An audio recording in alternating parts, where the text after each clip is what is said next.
ಎಲ್ಲರಿಗೂ ನಮಸ್ಕಾರ ಸ್ನೇಹಿತರೆ, welcome to our channel. So friends, ಇವತ್ತು ಬಂದ್ಬಿಟ್ಟು ಈ ಒಂದು ವಿಡಿಯೋದಲ್ಲಿ ನಮ್ಮ ವೆಯ್ಟ್ ಲಾಸ್ ಜರ್ನಿಯಲ್ಲಿ 10 ಡೇಸ್ ಚಾಲೆಂಜ್ ತೊಗೊಂಡಿದ್ದೀವಲ್ವ, ಅದರಲ್ಲಿ ಡೇ 3 ಡೇ ಡಯಟಿಗೆಲ್ಲ ಹೋಯಿತು. ಏನು ನನ್ನ ವೆಯ್ಟ್ ಎಷ್ಟಿದೆ, ಇವತ್ತು ಎಷ್ಟು ವೆಯ್ಟ್ ಲಾಸ್ ಆಗಿದ್ದೀನಿ ಏನು ಅನ್ನೋದು ಇವತ್ತಿನ ವ್ಲಾಗಲ್ಲಿ ನೋಡೋಣ. ಫುಲ್ ಡೇ ಡಯಟ್ ರೂಟೀನ್ ಹೇಗಿತ್ತು, ಏನೆಲ್ಲ ಮಾಡಿದೆ ಅನ್ನೋದು ಕೂಡ ಇರುತ್ತೆ. ಐ ಹೋಪ್ ನಿಮ್ಮೆಲ್ರಿಗೂ ಈ ಒಂದು ವಿಡಿಯೋ ಇಷ್ಟ ಆಗ್ಬೋದು. ಇಷ್ಟ ಆದರೆ please like, share and subscribe to our channel. ಹೀಗೆ ಇನ್ನಷ್ಟು ಇಂಟ್ರೆಸ್ಟ್ ಆಗಿರೋಂಥ ವೀಡಿಯೋಸ್ಗೋಸ್ಕರ. ಆ್ಯಂಡ್ ನಾನು ಮಾಡ್ತಾ ಇರೋವಂಥ ಡಯಟ್ ಬಂದುಬಿಟ್ಟು ಇಂಟರ್ಮಿಡಿಯೇಟ್ ಫಾಸ್ಟಿಂಗ್ ಸ್ನೇಹಿತರೆ. ಇದು ಯಾವ ಥರ ಅಂತ ನಾನು ಹೇಳ್ತೀನಿ, ನಿಮಗೆ ಯಾವುದು ಕನ್ವೀನಿಯೆಂಟು ಅದನ್ನು ನೋಡಿಕೊಂಡು ಮಾಡ್ಕೋಬೋದು. ಇಲ್ಲಿ ಬಂದುಬಿಟ್ಟು ಇವತ್ತಿನ ವೆಯ್ಟ್ ಬಂದುಬಿಟ್ಟು 69.150. ಯಾಕೋ ಬರೀ 50 ಗ್ರಾಮ್ಸೇ ಕಡಿಮೆ ಆಗಿದೆ. It's okay. ನಾನು ಯಾವಾಗಲೂ ಹೇಳ್ತಾ ಇರ್ತೀನಲ್ವ, ಕೆಲವೊಂದು ಸಲ ಎರಡೆರಡು ದಿವಸ ಒಂದೇ ವೆಯ್ಟ್ ತೋರಿಸ್ಬೋದು, ಕೆಲವೊಂದು ಸಲ ಜಾಸ್ತಿನೂ ವೆಯ್ಟ್ ಲಾಸ್ ಆಗ್ಬೋದು, ಕಡಿಮೆ ವೆಯ್ಟ್ ಲಾಸ್ ಆಗ್ಬೋದು. ಬಟ್ ಕ್ರಮೇಣ ಹಾಗೆ ಆಗುತ್ತೆ. ಒಂದಿನ ಹಂಗೆ ಒಂದಿನ ಹೀಗೆ ಇದ್ದೇ ಇರುತ್ತೆ. ನಾನು ನಿನ್ನೆನೇ ಹೇಳಿದ್ನಲ್ವ. ಸೊ ಇವತ್ತು ಚೆನ್ನಾಗಿ ಮಾಡಿದ್ದೀನಿ, ನೋಡೋಣ. ಕೆಲವೊಂದು ಸಲ ನಾವು ತಿನ್ನೋ ಫುಡ್ ಮೇಲೆ ಡಿಪೆಂಡ್ ಆಗುತ್ತೆ. ಯಥೇಚ್ಛವಾಗಿ ತಿಂದಿರ್ಬೋದು, ಓಕೆನಾ. ಅದಾದಮೇಲೆ ನಿದ್ದೆ ಸರಿಯಾಗಿ ಮಾಡಿಲ್ಲ ಅಂತಂದರೂ ಕೂಡ ನಮಗೆ ತುಂಬಾ ವೆಯ್ಟ್ ಲಾಸ್ ಆಗೋದು ಕಡಿಮೆ ಆಗುತ್ತೆ, ಓಕೆನಾ. ಸುಮಾರು ಕಾರಣಗಳಿರುತ್ತೆ ವೆಯ್ಟು ದಿನ ಇನ್ನೊಂದು ಕರೆಕ್ಟಾಗಿ ಮೋಷನ್ಸ್ ಕರೆಕ್ಟಾಗಿ ಹೋಗಿಲ್ಲ ಅಂದರೆ ನಮ್ಮ ಹೊಟ್ಟೆಲೇ ಒಂದು 200 ಗ್ರಾಮ್ 300 ಗ್ರಾಮ್ಸ್ ಅಷ್ಟು ಸ್ಟಾಕ್ ಇದ್ದರೂ ಕೂಡ ಅದು ನಮಗೆ ಕರೆಕ್ಟಾಗಿ ವೆಯ್ಟ್ ಲಾಸ್ ಅನ್ನೋದು ತೋರಿಸಲ್ಲ, ಓಕೆನಾ. ಸೊ ಹಾಗಾಗಿನೇ ಇನ್ನು ಇವತ್ತು ತೇಜಮ್ಮ ಸಾವಿಗೆ ಉಪ್ಪಿಟ್ಟು ಕೇಳಿದ್ಲಲ್ವ, ಸೊ ಹಾಗಾಗಿನೇ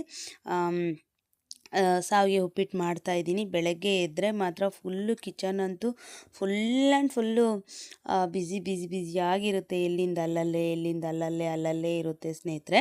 ಇನ್ನು ನನ್ನ ಡಯಟ್ ಬಗ್ಗೆ ಹೇಳ್ತಾ ಇದ್ನಲ್ವ, ಅದನ್ನು ಎಕ್ಸ್ಪ್ಲೈನ್ ಮಾಡ್ತೀನಿ ನೋಡಿ. ನಾನು ಮಾಡ್ತಾ ಇರುವಂತಹ ಡಯಟ್ ಬಂದುಬಿಟ್ಟು ಇಂಟರ್ಮಿಡಿಯೇಟ್ ಫಾಸ್ಟಿಂಗು. ಸೊ ಇದು ಹೆಂಗೆ ಅಂತಂದರೆ ಆಲ್ಮೋಸ್ಟ್ ಎಲ್ರಿಗೂ ಗೊತ್ತಿರುತ್ತೆ, ಆದರೂ ಗೊತ್ತಿಲ್ಲದಿರೋರಿಗೋಸ್ಕರ ಎಕ್ಸ್ಪ್ಲೈನ್ ಮಾಡ್ತಾಯಿದ್ದೀನಿ. ಇದು ಹೆಂಗೆ ಅಂದರೆ 12:12. ನೀವು 12 ಗಂಟೆಗಳ ಕಾಲ ಉಪವಾಸ ಇರ್ಬೋದು, 12 ಗಂಟೆಗಳ ಕಾಲ ತಿನ್ಬೋದು. ಇಲ್ಲ ಅಂತಂದರೆ 14:10. 14 ಗಂಟೆ ಉಪವಾಸ ಇರೋದು, 10 ಗಂಟೆ ತಿನ್ನೋದು. ಇಲ್ಲ 16:8. 16 ಗಂಟೆಗಳ ಕಾಲ ಉಪವಾಸ ಇರೋದು, 8 ಗಂಟೆಗಳ ಕಾಲ ತಿನ್ನೋದು. ಸೊ ಇದು ನಿಮಗೆ ಯಾವುದು ಕನ್ವೀನಿಯೆಂಟು ಅದು. ಈಗ 12:12 ಅಂದರೆ ನೈಟ್ ಡಿನ್ನರ್ 7 ಗಂಟೆಗೆ ಮುಗಿಸಿದ್ದೀರಾ ಅಂದರೆ ನಾಳೆ ಬೆಳಗ್ಗೆ 7 ಗಂಟೆವರೆಗೂ ಏನೂ ತಿಂದಿರ ಇರೋದು. ಇದು ನಾರ್ಮಲ್, ಯಾರು ಬೇಕಾದರೂ ಆರಾಮಾಗಿ ಇದ್ಬಿಡ್ತಾರೆ. ಇನ್ನು 14:10 ಅಂತಂದರೆ ಇವತ್ತು 7 ಗಂಟೆಗೆ ಮುಗಿಸಿದ್ರೆ ನಾಳೆ ಬೆಳಗ್ಗೆ 9 ಗಂಟೆವರೆಗೂ ಏನೂ ತಿನ್ನಬಾರ್ದು, ಓಕೆನಾ. ಇನ್ನು 16:8 ಅಂತಂದರೆ ಇವತ್ತು 7 ಗಂಟೆಗೆ ನೀವು ಇದು ಮಾಡಿದರೆ ನಾಳೆ 11 ಗಂಟೆವರೆಗೂ ನೀರು ಬಿಟ್ಟು ಬೇರೆ ಏನೂ ತಿನ್ನಬಾರ್ದು. ಸೊ ಇದು ಬಂದುಬಿಟ್ಟು ಇಂಟರ್ಮಿಡಿಯೇಟ್ ಫಾಸ್ಟಿಂಗು. ಸ್ಟಾರ್ಟಿಂಗೇ ನೀವು 16:8 ಮಾಡೋಕ್ಕೆ ಹೋಗಬಾರ್ದು. ಯಾಕೆ ಅಂತಂದರೆ ಅದು ಒಬ್ಬೊಬ್ರಿಗೆ ಸೆಟ್ ಆಗುತ್ತೆ, ಒಬ್ಬೊಬ್ರಿಗೆ ಸೆಟ್ ಆಗಲ್ಲ. ತುಂಬ ಉಪವಾಸ ಇರೋದು ಕೂಡ ಒಬ್ಬೊಬ್ರಿಗೆ ಆಗಲ್ಲ, ಓಕೆನಾ. ಸ್ಟಾರ್ಟಿಂಗ್ 12:12 ಮಾಡ್ಕೊಳ್ಳಿ, 1 ವೀಕು 10 ಡೇಸು. ಅದಾದಮೇಲೆ 14:10 ಮಾಡ್ಕೊಳ್ಳಿ, 12:12 ಮಾಡ್ಕೊಳ್ಳಿ. ಅದಾದಮೇಲೆ 14:10 ಮಾಡ್ಕೊಳ್ಳಿ. ಅದಾದಮೇಲೆ 16:8 ಆ ಥರ ಮಾಡಿಕೊಂಡ್ರೆ ನಿಮಗೆ ಸಾಕು, ನೀಟಾಗಿ ವೆಯ್ಟ್ ಲಾಸ್ ಅನ್ನೋದು ಆಗುತ್ತೆ. ಇನ್ನು ಸಾವಿಗೆ ಉಪ್ಪಿಟ್ಟು ಮಾಡಿದ್ದೆ, ಸೂಪರ್ ಟೇಸ್ಟಿಯಾಗಿತ್ತು. ಅಪರೂಪಕ್ಕೆ ತಿಂತೀವಲ್ವ, ಅದರಲ್ಲೂ ವೆಜಿಟೇಬಲ್ಸ್ ಎಲ್ಲ ಜಾಸ್ತಿ ಹಾಕಿ ಟೊಮೊಟೊ ಈರುಳ್ಳಿ ಎಲ್ಲ ಚೆನ್ನಾಗಿ ಹಾಕಿ ಮಾಡಿದ್ದೆ. ಸಾವಿಗೆ ಉಪ್ಪಿಟ್ಟು ಅಂತಂದರೆ ಒಂದು ಟೈಮಲ್ಲಿ ನನಗೆ ಮೋಸ್ಟ್ ಫೇವ್ರೇಟ್ ಅಂತ ಹೇಳ್ಬೋದು. ನನ್ನ ಮದುವೆ ಆಗಿದ್ದು ಹೊಸದ್ರಲ್ಲಿ ಇದೊಂದೇ ಬರ್ತಾಯಿದ್ದಿದ್ದು. ಸೊ ಹಾಗಾಗಿನೇ ಇನ್ನು ಬೀಟ್ರೂಟ್ ಜ್ಯೂಸ್ ಕೂಡ ಇವತ್ತು ರೆಡಿ ಮಾಡಿ ಇಟ್ಬಿಟ್ಟಿದ್ದೀನಿ. ಇದು ಕರೆಕ್ಟಾಗಿ ನಾನು 11 ಗಂಟೆಗೆ ತೊಗೊತೀನಿ ಸ್ನೇಹಿತರೆ.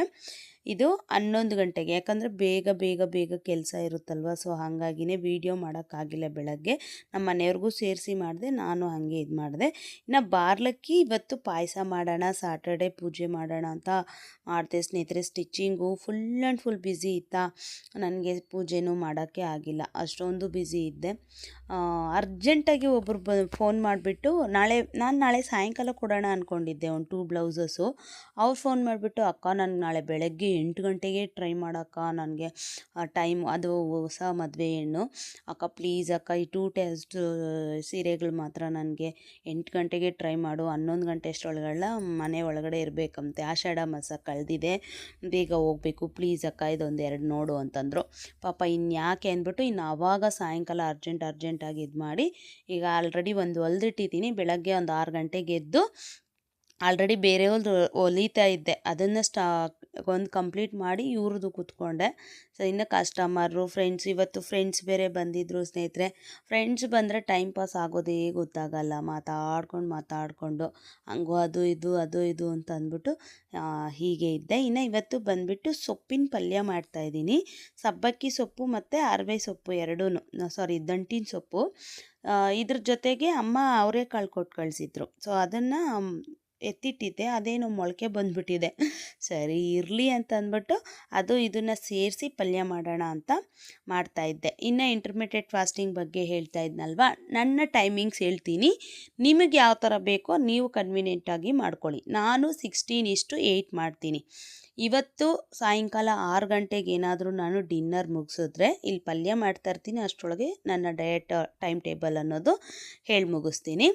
ಇವತ್ತು ರಾತ್ರಿ ಅಂದರೆ ಈವ್ನಿಂಗು 6 ಗಂಟೆಗೆ ನನ್ನ ಒಂದು ಊಟ ಮುಗಿಸಿದ್ರೆ ನಾಳೆ ಬೆಳಗ್ಗೆ 10 ಗಂಟೆವರೆಗೂ ನೀರು ಬಿಟ್ಟು ಬೇರೆ ಏನೂ ತೊಗೊಳ್ಳಲ್ಲ. 10 ಗಂಟೆಗೆ ಜೀರಿಗೆ ಕಷಾಯ ತೊಗೊತೀನಿ. ಒಂದೊಂದು ದಿನ ವೆಜಿಟೇಬಲ್ ಜ್ಯೂಸ್ ಜೊತೆನೂ ಬ್ರೇಕ್ ಮಾಡ್ತೀನಿ. ಇವತ್ತಿಂದ ನಾನು ಮಾಡ್ತಾ ಇರೋದು ಜೀರಿಗೆ ಕಷಾಯದೊಂದಿಗೆ ನನ್ನ ಡಿಟಾಕ್ಸ್ ಡ್ರಿಂಕ್ ಮಾಡ್ಕೊಂಡಿರ್ತೀನಲ್ಲ, ಸೊ ಅದರಿಂದ ನನ್ನ ಇಂಟರ್ಮಿಡಿಯೇಟ್ ಫಾಸ್ಟಿಂಗ್ ಬ್ರೇಕ್ ಮಾಡ್ತೀನಿ. 10 ಗಂಟೆಗೆ ಅದು, 11 ಗಂಟೆಗೆ ಒಂದು ವೆಜಿಟೇಬಲ್ ಜ್ಯೂಸ್ ಯಾವುದಾದ್ರೂ, ಬೀಟ್ರೂಟು, ಕ್ಯಾರೆಟು, ಬೂದುಗುಂಬಳಕಾಯೋ ಯಾವುದಾದ್ರೂ ಒಂದು, ನಿಮಗೆ ಒಂದು 2-3 ದಿವಸ ಒಂದೇ ಕುಡಿಬೇಕು ಅನಿಸಿದ್ರೆ ಕಂಟಿನ್ಯೂಸ್ ಆಗಿ ಒಂದೇ ಕುಡೀರಿ, ಇಲ್ಲ 2 ವೆಜಿಟೇಬಲ್ ಮಿಕ್ಸ್ ಮಾಡ್ಕೊಂಡು ಕುಡಿಬೋದಾ, ಆ ಥರನೂ ಕುಡೀರಿ. 11 ಗಂಟೆಗೆ ವೆಜಿಟೇಬಲ್ ಜ್ಯೂಸ್ ಆಯಿತಾ, 12 ಗಂಟೆಗೆ ಬ್ರೇಕ್ಫಾಸ್ಟ್ ಥರ ಪಲ್ಯ ಏನಾದರೂ ಒಂದು ತೊಗೊತೀನಿ. ಒಂದು 2 ಗಂಟೆಗೆ ಮಧ್ಯಾಹ್ನ ಊಟ ತೊಗೊತೀನಿ. ಊಟ ತೊಗೊಂಡಾದಮೇಲೆ ಒಂದು 4 ಗಂಟೆಗೆ ಏನಾದರೂ ಒಂದು ಸ್ನ್ಯಾಕು, ಏನಾದರೂ ಅಂದರೆ ಯಾವುದಾದ್ರೂ ಸ್ವೀಟ್ ಕಾರ್ನ್ ಆಗಿರ್ಬೋದು, ಪಪ್ಪಾಯ ಆಗಿರ್ಬೋದು, ಚೇಪೆಕಾಯಿ, ಆ ಥರ ಏನಾದರೂ ಒಂದು ಫ್ರೂಟು, ಇಲ್ಲ ಫ್ರೂಟ್ ಇಲ್ಲ ಅಂತಂದರೆ ಸೌತೆಕಾಯಿ, ಬ್ಲ್ಯಾಕ್ ಕಾಫಿ, ಹುರುಗಡ್ಲೆ, ಉಪ್ಪುಕಡಲೆ ಅಂತೀವಲ್ವ, ಸಾಲ್ಟ್ ಹಾಕಿರ್ತಾರಲ್ವ, ಸೊ ಅದು ಆ ಥರ ಡಯಟ್ಗೆ ಏನು ಸ್ವೀಟ್ ಕಾರ್ನ್, ಬೇಯಿಸಿ ಸ್ವೀಟ್ ಕಾರ್ನು ತೊಗೋಬೋದು. ಸೊ ಆ ಥರ ನಿಮ್ಗೇನು ಕನ್ವೀನಿಯೆಂಟ್ ಇರುತ್ತೋ ಅದನ್ನು ತೊಗೊಳ್ಳಿ. ಮತ್ತು ನಿಮ್ಗೇನಾದರೂ ತುಂಬ ಹೊಟ್ಟೆ ಹಶ್ವಾಗ್ತಿದೆ ಅಂದರೆ ಮತ್ತೆ ಲೈಟಾಗಿ ಏನಾದರೂ ಒಂದು 5 ಗಂಟೆಗೆ ಸ್ನ್ಯಾಕ್ ಥರ ಏನಾದರೂ black coffee, green tea, without sugar decoction ಥರ ಟೀ ಮಾಡ್ಕೊಂಡು ಕುಡಿಬೋದು, ಬ್ಲ್ಯಾಕ್ ಟೀ. ಸೊ ಈ ಥರ ತೊಗೊಳ್ಬೋದು, ಓಕೆನಾ. ಸೊ ಇನ್ನು ಅದಾದಮೇಲೆ 6 ಗಂಟೆಗೆ ಲೈಟಾಗಿ ಫುಡ್ಡು ತೊಗೊಳ್ಳಿ. ಲೈಟಾಗಿ ಫುಡ್ ತೊಗೊಂಡು ನಿಮ್ಮ ಒಂದು ಡೇನ ಕಂಪ್ಲೀಟ್ ಮಾಡ್ಕೊಳ್ಳಿ. ನೀವು 6 ಗಂಟೆಗೆ ತಿಂದಿದ್ದೀರಾ ಅಂತಂದರೆ ನನಗೆ 16 ಅವರ್ ಇರೋಕ್ಕಾಗಲ್ಲ ಅಂತಂದರೆ 14 ಅವರ್ ಉಪವಾಸ ಇರಿ. ಬೆಳಗ್ಗೆ 8 ಗಂಟೆಗೆ ನೀವು ಬ್ರೇಕ್ ಮಾಡಿದ್ರೆ 14 ಅವರ್ ಉಪವಾಸ ಇದ್ದಂಗೆ ಇರ್ತೀರಾ. ಸೊ 8 ಗಂಟೆ ಆದಮೇಲೆ 8 ಗಂಟೆಗೆ ಜ್ಯೂಸ್ ತೊಗೊಳ್ಳಿ, ಡಿಟಾಕ್ಸ್ ಡ್ರಿಂಕ್ ತೊಗೊಳ್ಳಿ, 9 ಗಂಟೆಗೆ ಇದು ತೊಗೊಳ್ಳಿ, ಒಂದು 10 ಗಂಟೆಗೆ ಬೆಳಗ್ಗೆ ಬ್ರೇಕ್ಫಾಸ್ಟು, ಮತ್ತು ಮಧ್ಯಾಹ್ನ 1 ಗಂಟೆಗೆ ಊಟ. ಸೊ ಆ ಥರ 2 ಮೀಲ್ಸ್ ಇಟ್ಕೊಳ್ಳಿ, ಓಕೆನಾ. ಇಲ್ಲಿ ನೀವು ಕೇಳ್ಬೋದು, ಅಕ್ಕ ನೀವು ಊಟ ಒಂದೇ ಟೈಮ್ ತಿಂತೀರಾ ಅಂದರೆ ಪಲ್ಯಗಳೆಲ್ಲ ಎಷ್ಟೊಂದು ತಿಂತೀನಿ ಗೊತ್ತಾ.